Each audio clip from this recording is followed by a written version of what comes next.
হাদির মৃত্যুতে তার গ্রামের বাড়ি ঝালকাঠিতে নেমে এসেছে শোকের ছায়া। সেখানে রয়েছেন সহকর্মী দুলাল সাহা। সবশেষ পরিস্থিতি জানতে সরাসরি যুক্ত হচ্ছি তার সাথে। দুলাল, সেখানে সার্বিক পরিস্থিতি কেমন দেখছেন, কি বলছেন হাদির স্বজনরা? এলাকাবাসীর প্রতিক্রিয়াও জানাবেন।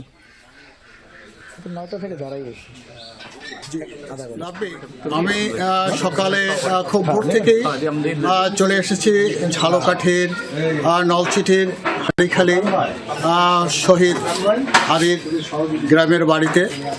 সেখানে ভোর থেকেই অসংখ্য মিডিয়া এবং সেখানে আইন শৃঙ্খলা বাহিনী অবস্থান করতেছেন।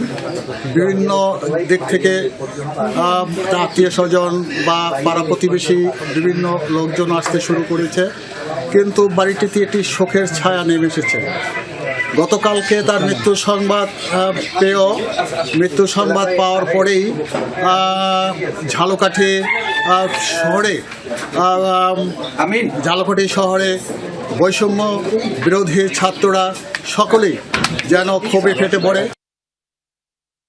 মহাসড়ক অবরোধ করে এবং দীর্ঘ রাত 3টা পর্যন্ত এই অবস্থান নেয়। তারপর রাস্তা তারা পরিষ্কার করে। অসংখ্য গাড়ি, শত শত গাড়ি সেখানে আটকা পড়েছিল এবং মানুষের দুর্ভোগ ছিল। গ্রামের বাড়ি ইতিমধ্যে তারা মানুষ চলে এসেছে। তার আত্মীয় স্বজনদের সঙ্গে আমি কথা বলেছি। তার এখানে রয়েছেন তার এক বোন এবং বোনের জামাই, তার ভগ্নিপতি আমির হোসেন। আমি আমির হোসেনের সঙ্গে ইতিমধ্যে কথা বলেছি। তিনি বলেছেন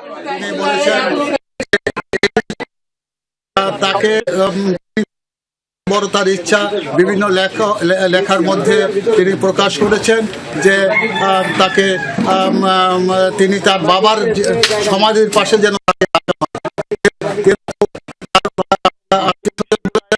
যে আন্দোলনকারীদের যারা রয়েছেন তাদের মতামতের উপর ভিত্তি করবে তাকে কোথায় সমাধি করা হবে। আমরা ইতিমধ্যে তাকে নিয়ে যেতে চাই আপনাকে, যে নিয়ে যেতে চাই তার আত্মীয় যে রয়েছে সেই আত্মীয়, বিশেষ করে যে আমির আলী সাহেবের সঙ্গে আমি একটু কথা বলবো। সেই আমির আলী সাহেব সাথে একটু কথা বলতে চাই।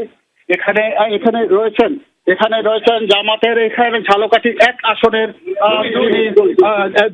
ঝালকাঠি 2 আসনের যিনি প্রার্থী রয়েছেন, তিনি এসেছেন এই বাড়িতে ছুটে। আমি তার কাছে শুনতে চাই তার এই হাদির যে মৃত্যু বিষয় নিয়ে তার অনুভূতিটি একটু জানতে চাই।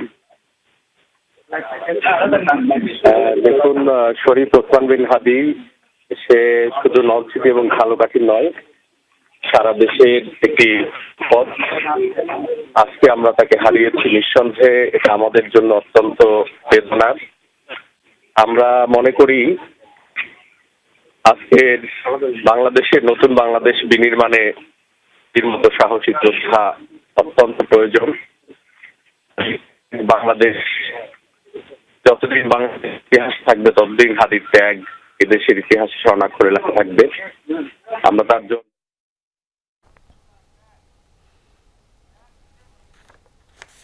ঝালকাঠি থেকে হাদির মৃত্যুর খবরে গ্রামের সার্বিক পরিস্থিতি জানাচ্ছিলেন সহকর্মী।